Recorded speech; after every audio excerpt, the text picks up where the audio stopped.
안녕하세요. 참 살다 보니 별의별 일이 다 있는 것 같아요. 세상이 좁다는 말이 있잖아요. 저에게도 그런 일이 생겼습니다. 세상이 너무 좁은 것 같아요. 제 이야기를 들은 지인들은 다들 엄청 놀라서 무조건 라디오 사연에 제보를 해보라고 난리를 치길래 용기를 내서 사연을 작성하게 되었습니다. 저는 홀어머니 밑에서 혼자 자랐어요. 어릴 때 아버지께서 대장암 투병을 하시다가 돌아가신 기억이 있거든요. 아직도 저는 그때의 기억이 생생해요. 아산병원에서 아빠의 호흡기에 긴 호스기가 달려있고 저는 그 옆에 있는 간이의자에 앉아서 쌕쌕거리며 숨을 쉬는 아빠를 바라보며 눈물을 흘렸던 순간이요. 삐삐삐 소리와 함께 갑자기 아빠의 심호흡이 느려졌고 간호사와 의사들이 한꺼번에 달려와서 아빠를 살리려고 애를 썼지만 결국 실패하게 되었습니다. 대성통곡을 하며 울었던 것 같아요. 그때 제 나이가 초등학교 저학년이었으니까요. 아빠의 죽음은 저에게 너무나도 큰일이었습니다.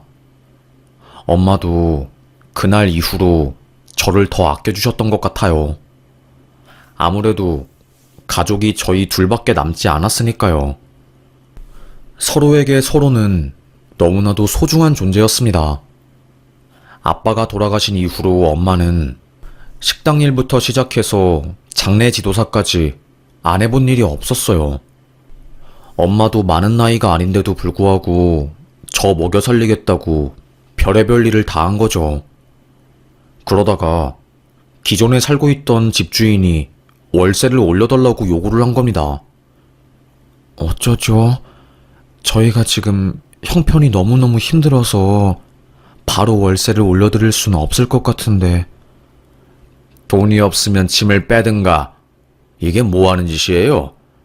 주변에 집값 다 올라가서 월세 배로 왔는데 우리네는 그쪽 배려하느라 몇 년간 월세 동결했잖아요.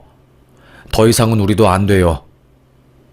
고개를 푹 숙이며 우울해하는 엄마의 모습을 한없이 그저 바라만 볼 뿐이었어요. 그로부터 며칠 뒤 갑자기 엄마가 제 손을 잡고 우리 다른 집으로 이사 가자. 대신 다른 가족이랑 같이 살아야 하는데 괜찮아? 난 괜찮아. 엄마랑 헤어지지만 않을 수 있으면 어디로 가든 상관없어. 알고 보니 엄마는 한 가정의 가정부로 취업을 한 거였어요. 으리으리한 부잣집이었고 단독주택 옆에 있는 아주 작은 창고 같은 곳에서 저와 엄마가 거주할 수 있게 배려를 해준 거였어요. 거의 24시간 엄마는 그 집에 붙어 있는 거니까 식모나 다름이 없었죠. 그 집안은 아버지와 딸이 같이 사는 집안이었습니다. 주인 아저씨는 사업을 하시느라 굉장히 바빴고 딸내미는 저보다 좋기 10살은 어려 보이는 아주 작은 아이였어요. 나이는 어리지만 어릴 때부터 오냐오냐 커서 그런지 아주 고집이 장난이 아니었습니다. 미운 7살이라는 말이 딱 알맞았어요. 저를 보자마자 내 꼬붕이다. 너 앞으로 내 꼬붕인 거지? 반말을 하더라고요. 주인 아저씨는 너 언니한테 그러면 못 써. 어디서 언니를 보고 꼬붕이라고 그래? 그런 말 하면 절대로 안 되는 거야. 알겠지? 정말 크게 혼날 거야. 그제서야 그 아이는 풀이 죽더라고요. 하지만 쉽게 고집을 꺾는 아이가 아니었습니다. 제가 창고에 혼자 누워서 책을 읽고 있었어요. 그런데 그 애는 그 모습이 너무나도 꼴보기 싫었나 봐요. 갑자기 성큼성큼 걸어와서 제 책을 전부 다 찢어놓는 겁니다. 너 뭐 하는 짓이야? 왜 남의 물건을 다 망가뜨려? 아무리 그래도 이러면 안 되는 거야. 정말로 혼나고 싶어? 언니, 나 혼낼 수 있겠어? 언니네 엄마는 우리 아빠 때문에 먹고 사는 거 아니야? 혼내봐. 내가 가만히 있을 것 같아? 아빠한테 다 이르러 갈 거야. 에베베베. 정말 머리를 한 대 쾅 쥐어받고 싶은 심정이었어요. 그의 말이 다 맞았거든요. 엄마와 저는 그 애의 집에 얹혀 사는 입장이었고 큰 소리를 낼 수 없는 위치에 있었습니다. 날이 갈수록 그 애의 괴롭힘은 더 심해져 갔어요. 아주 꼬마가 한 행동이라고는 믿을 수 없을 정도로 영악하고 치밀했습니다. 저보고 야, 너 할 거 없지? 나 일기 써야 하는데 내 일기 좀 대신 써줘. 일기장을 내 얼굴에 팍 던지고 가더라고요. 바보처럼 저는 그 일기를 안 써주면 괜히 엄마한테 피해가 갈까봐 어린아이인 척하고 일기를 써주었습니다. 하루는 너무 괘씸해서 일기장에 짜증이 난다고 막 글을 썼어요. 누가 봐도 대필인 것처럼 보이게요. 그 다음날 집안이 발칵 뒤집힌 거죠. 그의 초등학교 선생님이 주인 아저씨에게 연락을 한 겁니다. 채연이가 일기를 다른 사람한테 쓰라고 시키는 것 같아요. 계속 이래왔던 것 같은데 아무래도 아버님이 아셔야 할 것 같아서. 그날 저녁 집은 완전히 발칵 뒤집혔습니다. 주인 아저씨는 고래고래 소리를 질렀어요. 설채연, 너 지금 뭐 하는 거야? 언니한테 지금까지 계속 숙제 맡겼어? 아니야, 내가 그런 거 아니야. 그냥 저 언니가 나보고 일기 써준다고 해서 그런 거라고. 나는 억울하다고. 뻔뻔하게 그 아이는 거짓말을 하더라고요. 저는 아무 말도 하지 않고 먼 산을 바라보았습니다. 유진아, 소유진, 네가 솔직하게 말해봐. 얘가 너한테 일기 쓰라고 시킨 건 맞지? 채연이는 저를 힘껏 째려보고 있었어요. 마치 진실대로 말하면 죽여버리겠다는 매서운 눈빛이었죠. 저는 고개를 숙이고 아무 말도 하지 못했습니다. 아저씨는 대충 눈치를 챈 거죠. 마당에서 회초리를 가져와서 채연이의 종아리를 힘껏 내리쳤습니다. 아빠가 말했지. 다른 사람들 괴롭히지 말라고. 유진이 언니는 우리 집 도와주시는 아주머니 딸이야. 네 아랫사람이 아니라고. 어디서 그런 예의 없는 짓을 배워서 못된 짓을 하고 있어? 정말로 아주 크게 혼나려고? 채연이는 앙앙 울었습니다. 저를 미친 듯이 째려보더라고요. 그날 이후로 그 아이는 저에게 그 어떠한 것도 시키지 않았어요. 저를 괴롭히는 것도 없어졌고요. 하지만 썰렁한 공기 때문에 집안에 있는 게 어색했습니다. 그걸 눈치챈 엄마도 저에게 딱 1년만 여기서 더 일하고 나가자, 유진아. 엄마가 미안해. 그리고 여기만큼 편하게 일하고 돈 받을 수 있는 것도 없으니까 조금만 더 버텨서 전세자금 만들어 나가자.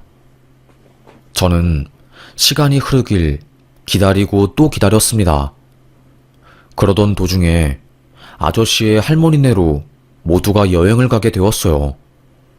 그의 입장에서는 친할머니네 집에 가게 된 거죠. 저희 가족은 빈집을 지키려고 했는데 주인 아저씨께서 그쪽 근처에 저희 집 별장도 있으니까 같이 가서 쉬고 오세요. 그리고 저는 거기 가서도 일을 계속해야 할 것 같아서 아이 케어해줄 사람이 필요합니다, 아주머니.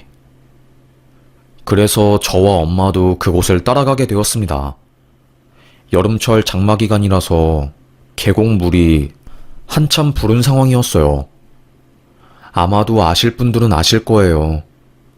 계곡에 물이 한번 불면 어마무시하게 불어난다는 것을요.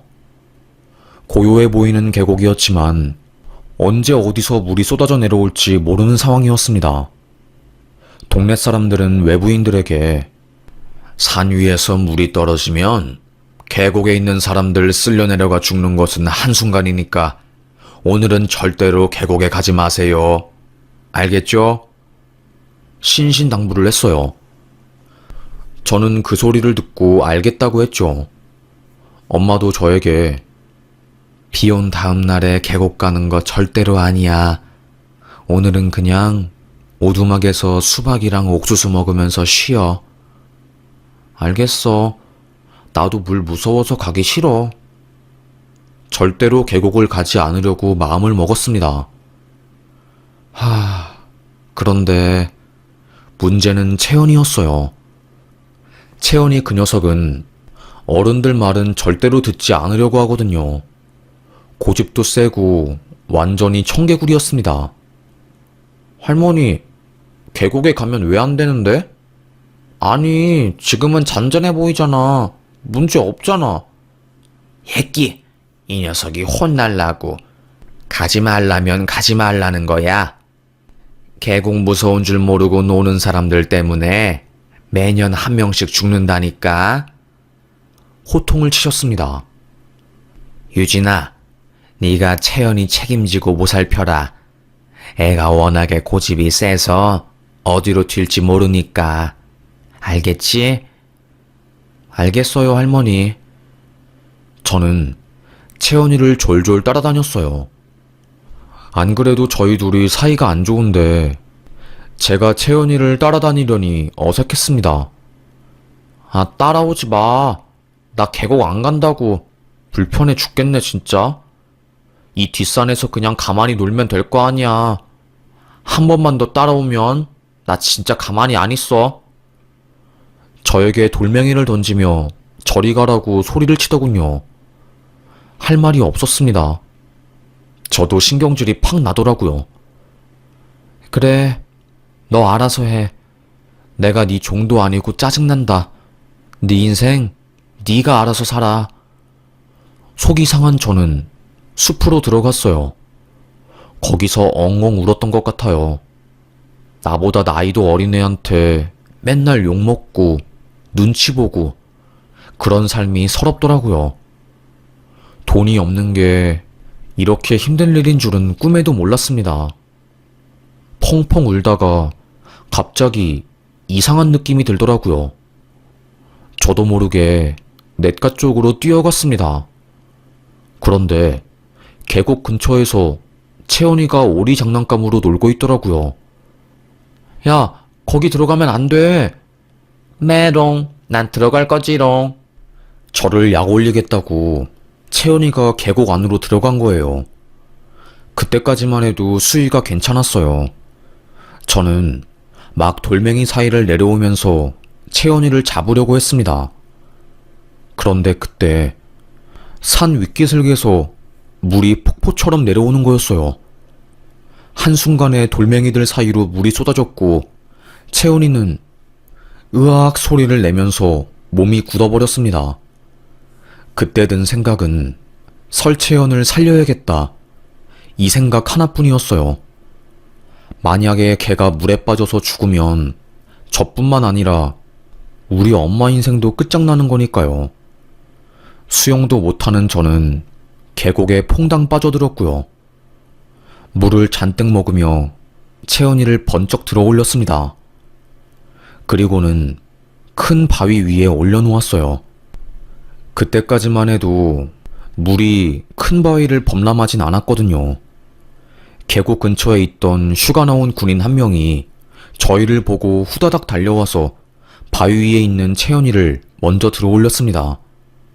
그리고 다시 저를 구하려고 온 순간 물이 상상도 못할 정도로 차올랐고 저는 그대로 쓸려 내려갔어요.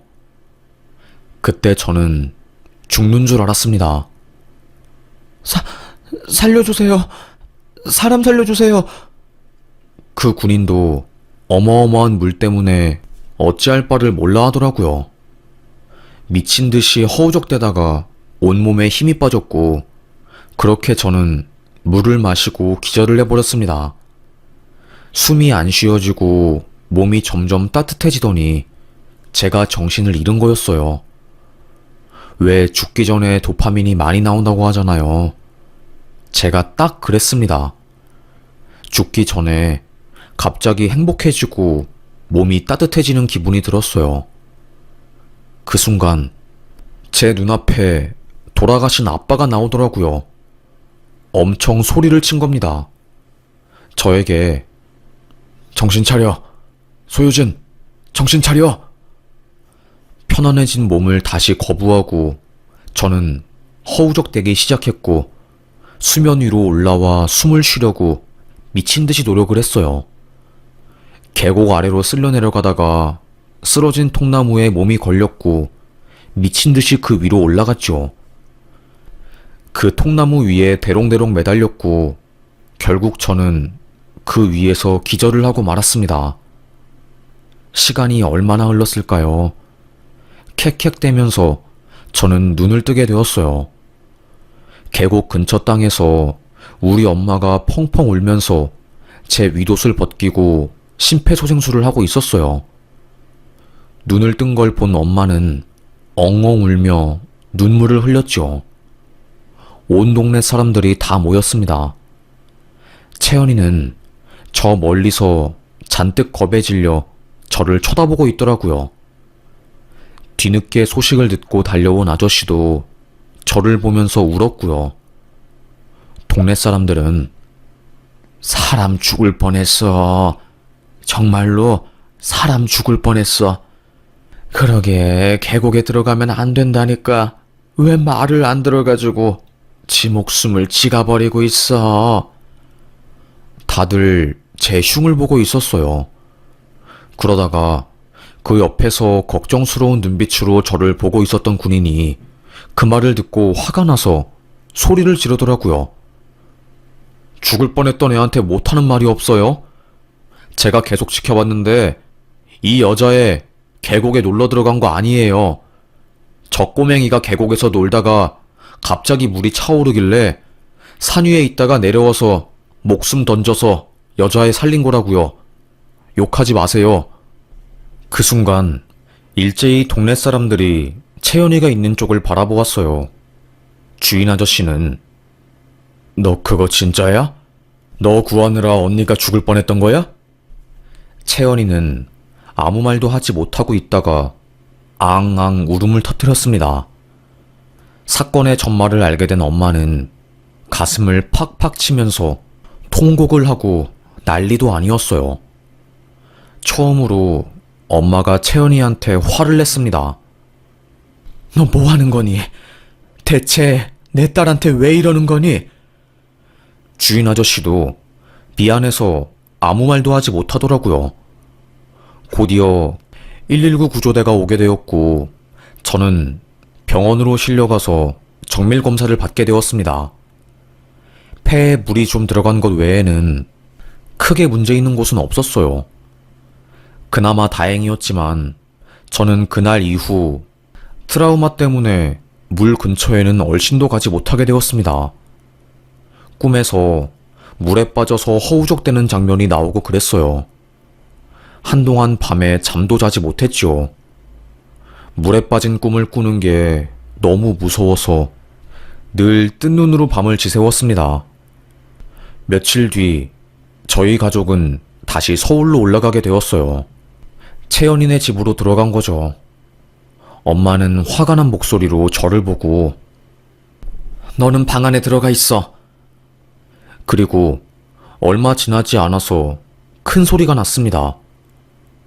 아무리 그래도 저희가 여기서 식모 노릇하고 을 중에 을인 입장이지만 이건 아니지 않아요? 제 딸이 죽을 뻔했다고요. 채연이 졸졸 따라다니면서 제발 계곡에 들어가지 말라고 했더니 죄송합니다. 입이 두 개라도 할 말이 없습니다. 저도 참다 말씀드리는 거예요. 이번 주 이내로 짐 뺄 테니까 다른 가정부 알아보시는 게 좋을 것 같습니다. 소리를 치고 방으로 들어온 엄마는 제 앞에서 통곡을 했어요. 그 사건이 벌어진 이후에 엄마가 점을 보러 갔나 봐요. 점집에 가자마자 점쟁이가 엄마를 보고 지금 살고 있는 집에서 당장 나오라고 했나 봅니다. 그 집에 계속 있다가는 딸내미가 죽을 거라고 하면서요. 상극 중에 상극인 사주가 있어서 딸내미가 죽든지 아니면 상대가 죽든지 그런 운명이라는 것을 듣고 온 거예요.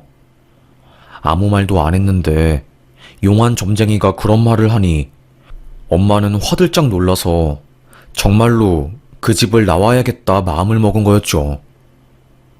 다른 식모가 구해지기 전까지 그 집에 살았는데 채연이 그 녀석은 정말로 징하더라고요.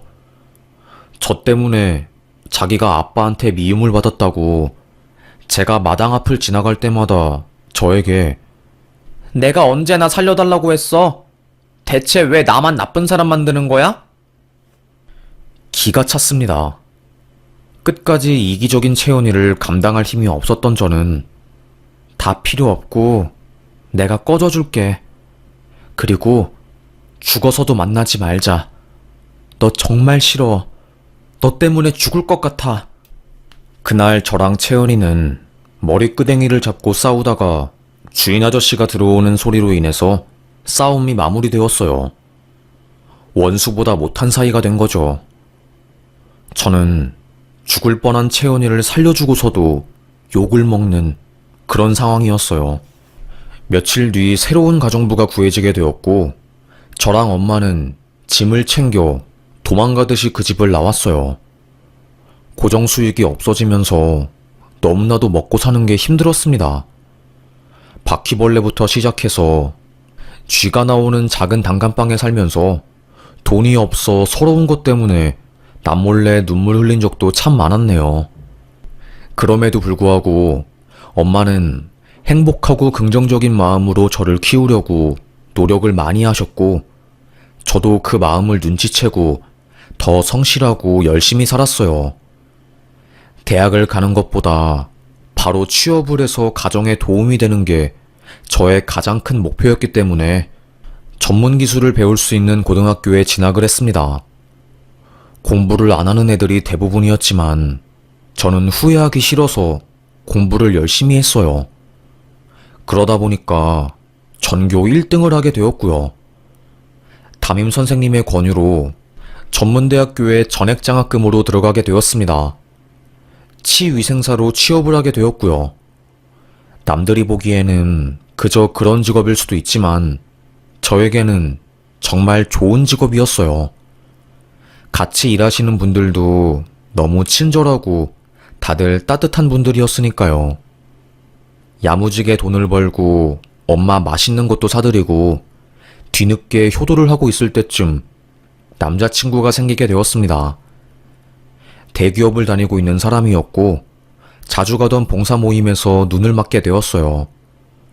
서로가 서로를 너무나도 마음에 들어 했거든요. 유진아, 나는 너처럼 따뜻하고 헌신적인 사람을 본 적이 없어. 저에게 고백을 하더라고요.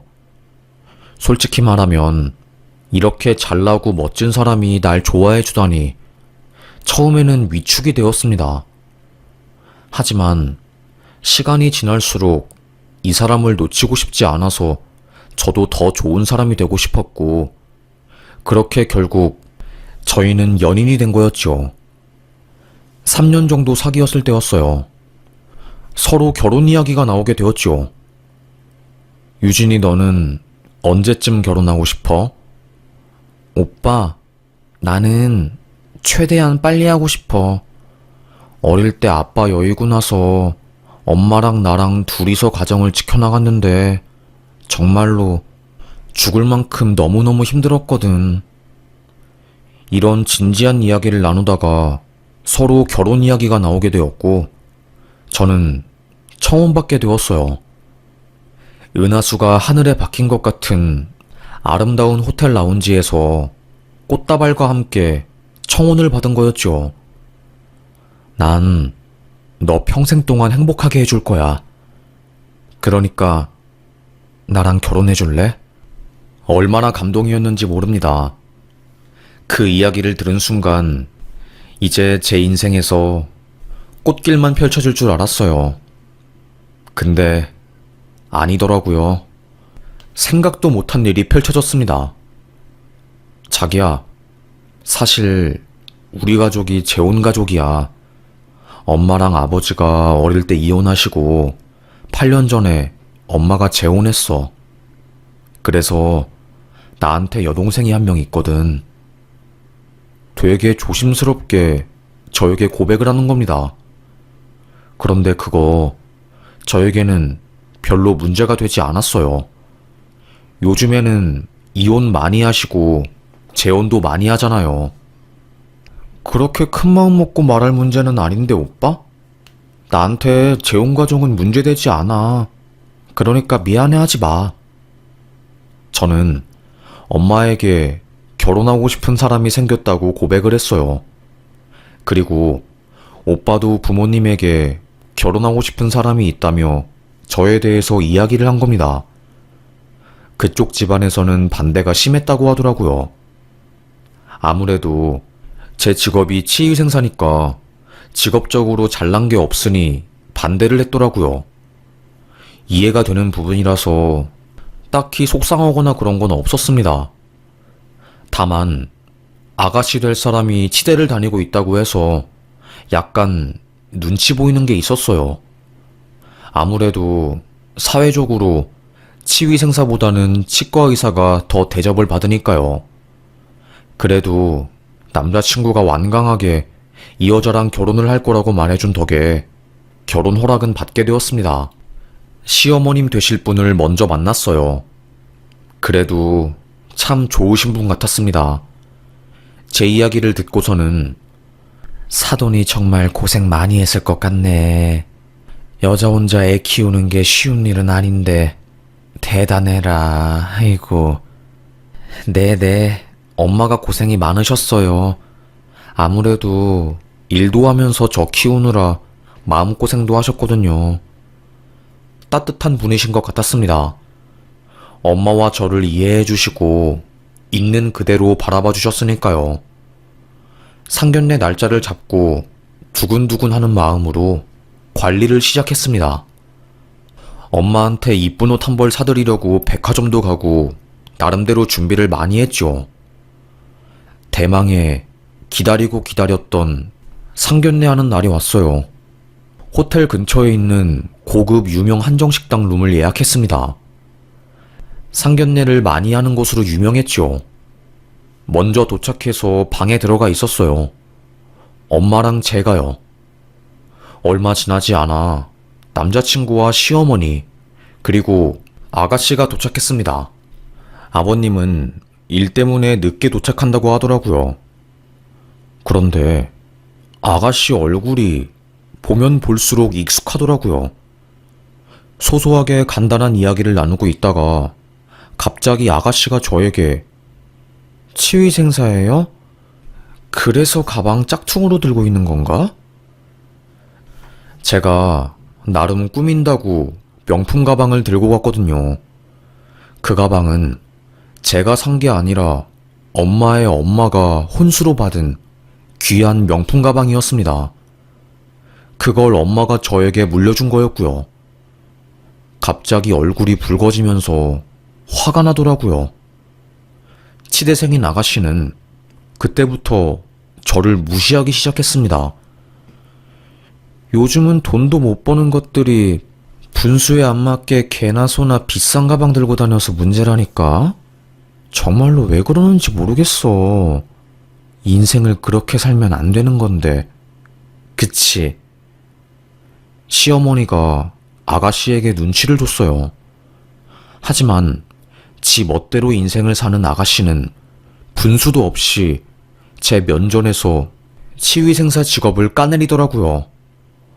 화가 난 엄마가 저에게 귓속말로 그 누구니 채연이 닮은 것이 아주 행동도 설채연이랑 똑같이 하는구나. 거의 20여 년 전에 악연 중에 악연이었던 설채연이 생각나더라고요. 엄마도 마찬가지였던 겁니다. 저희 둘 다 민망하고 머쓱한 상태로 아버님이 올 때까지 기다리고 있었습니다. 남자친구도 어찌할 바를 모르고 곤란해했고요. 아무래도 친동생이 아니다 보니까 어머님이랑 오빠 둘 다 큰 소리를 내지 못했던 것 같아요. 곧이어 아버님이 상견례장에 들어온 순간 저와 엄마는 두 눈을 의심했습니다. 상견례장에 들어온 아버님, 그러니까 저에게는 시아버님 되실 분이 너무나도 익숙했기 때문이었어요. 그때 깜짝 놀란 아버님이 우리 엄마에게 납작 엎드려서 인사를 하더라고요. 아니, 어떻게 이런 인연이... 알고 보니 그 주인집 아저씨였던 거예요. 아저씨가 재혼을 해서 가정을 새로 꾸린 거고요. 재혼으로 얻게 된 아내의 아들이 제 남편 될 사람이었던 겁니다.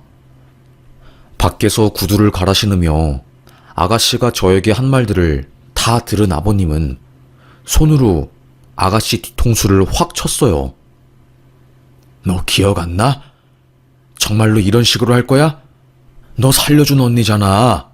유진이 언니. 그 순간 아가씨는 눈이 튀어나올 것처럼 놀라더라고요. 아무래도 저와 그 애는 너무나도 어릴 때 만났었고 거의 20여 년이 흐른 상태라 서로를 알아보지 못했던 거였어요. 얼굴이 많이 변했으니까요. 반면에 주인집 아저씨는 알아볼 수 있었지요. 그제서야 저는 아직도 남 까내리고 비난하면서 사는 거니? 그 버릇 여전하구나. 저에게 아무 말도 못하더라고요. 주인 아저씨는 너 정말로 언제 그 성격 고칠 거니? 내가 창피해서 살 수가 없구나. 유진아, 정말 미안하다. 너에게 마음의 빚만 지는구나 계속. 주인 아저씨는 고개를 조아리면서 저에게 사과를 했습니다. 그리고 채연이 뒤통수를 팍 밀치면서 강제로 우리 엄마와 저에게 사과를 시켰어요.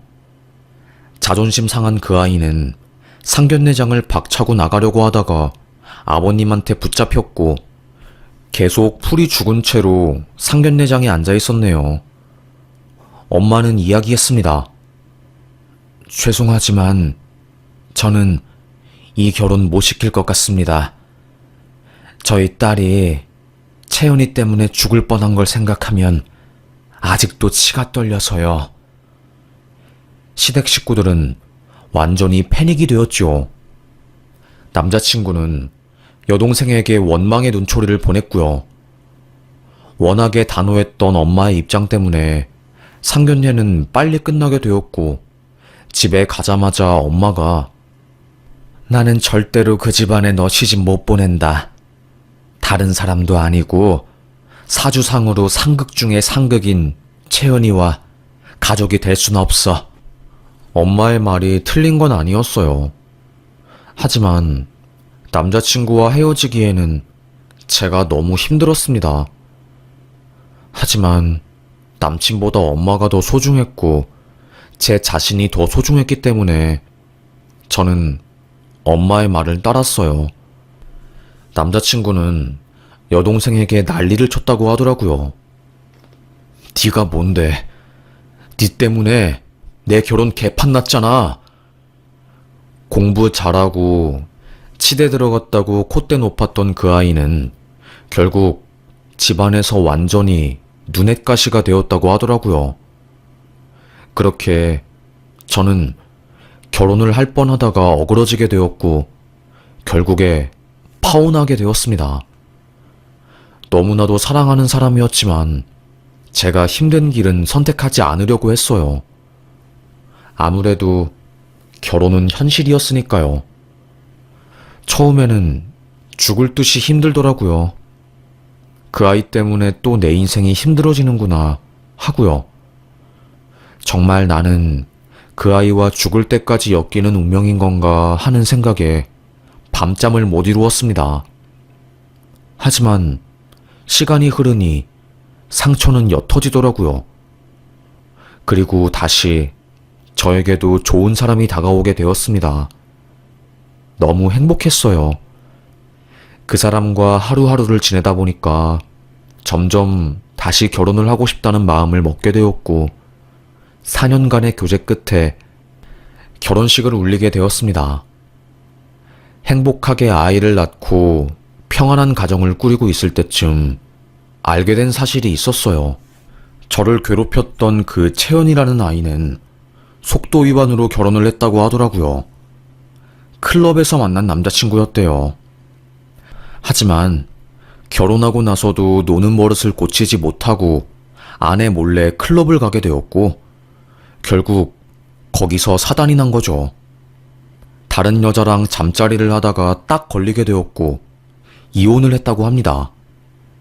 그 이후로 그 아이는 완전 폐인이 되어서 정신병원에 들락거리고 그런 삶을 살게 되었다고 하네요.